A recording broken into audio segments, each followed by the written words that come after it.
Hubble bubble, toil in trouble. Yes, I've used some Halloween fabric on this one. Hello and welcome. I hope you're safe and well. Today's exciting episode, I make a dress. It's perfect. Perfect, perfect, perfect. Perfect jacket. We all know I love a layer cake dress. There's just loads of different types of fabric in the one dress. You sew them all together, sew all the tiers together, attach the bodice, and ta-da, you have a beautiful dress. This is the poppy one. Vast majority of the fabrics in here are poppy ones, plus I added that woodcut faux art print. This is the aqua one. Again, absolutely love it. The greenish layer has frogs in it. Completely adorable. Anyway, these are the most recent batch. So whenever I like a quilting cotton print or any cotton print really, cotton lawn, cotton voile, there's also some cotton sateen in there. Anytime I like a print, I buy 1 or 2 yards, and then once I've got a ridiculous amount, then I go and play with all the different little swatches and mix them into piles, then tear them into bits and sew them all back together again and make another dress. So these ones, I've got some berry ones as well as some sort of pastel ones, I guess. And at first I didn't think the berry one went terribly well, but if you see the big psychedelic sort of flowers, they've got black around the edges, and it's the same for the Halloween print. It is pastels, but everything is drawn with a thick black line around it, so it sort of ties in with the berry coloured one. And I also had that purple and autumn coloured floral one that wasn't really going with anything else, so I was like, well, just throw them in and see how it looks. So I cut them all up, and it's 3-layer skirt, 2 yards, 4 yards, 8 yards. And I was doing something, listening to something while I worked on it, so I forgot to pick up my camera and film it. But I'll put a link below to one where I tell you how to do all the steps exactly, or you can go to the community section of my YouTube page, and there's just info cards. You need this much fabric to do and then you cut it into this, and then you do this. Anyway, so I have made the skirt, and I quite like it. It's not the longest skirt. I like a really long full skirt. But this one is sort of, that length where you can see your boots. So if you're in a place where it snows, but you still want to wear something nice, having it sort of end a good, 12 inches from the ground keeps your dress nice and not wrecked by salty snow, but it also means that you get to wear something fun rather than always wearing your dark winter and autumn clothes. And this is me just showing you each of the fabrics. I love this one, and this is the psychedelic. It's the flowers, I think they were inspired by Australian native flowers, but they've just made them cartoonish and the colours are all wrong. But that's sort of where they started. And this is the autumn tone one. It's very old-fashioned looking and pretty. And I had the tiniest bit left over. That's why there's that matching purple bit right at the top. It wasn't enough for anything else, and it wasn't enough to make a sash.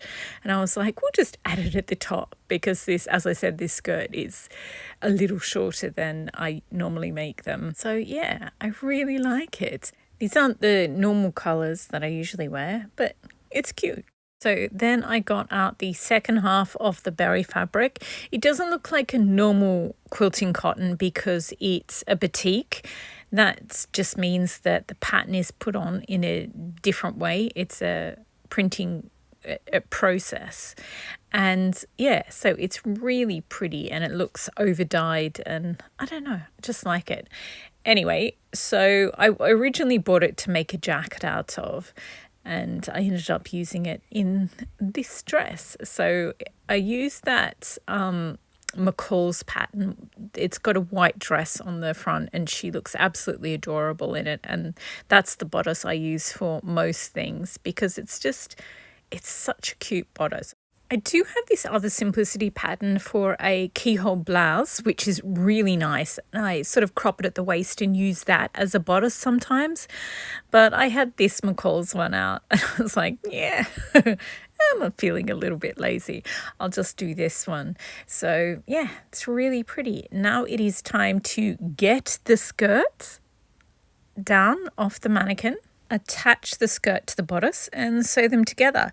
So what I normally do is find 4 points, then 8 points, and like so the center front, the center back, the left and the right, and then so that's what I do at the top of the skirt, and then at the bottom of the bodice I do the same thing. I find the center front, center back, the left and the right, and I pin pins there, and then I turn the whole skirt inside out and pin the two together.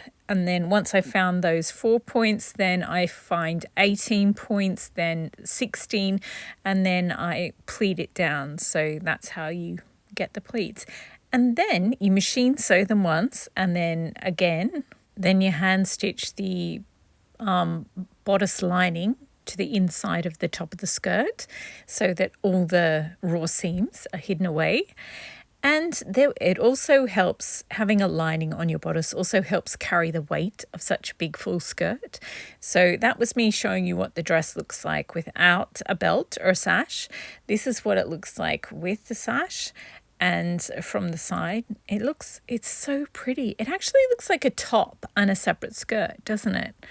But it's not my usual color combination, but I really like it. Actually, there's one, see this Halloween fabric in there, it really reminds me of that movie.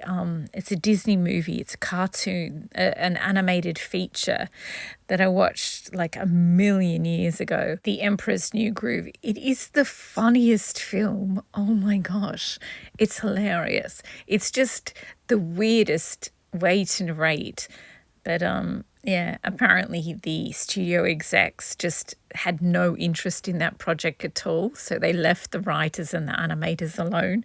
And it's just so funny because when you work on an animated project, it takes obviously twice as long as a live action one because you actually have to draw every single frame.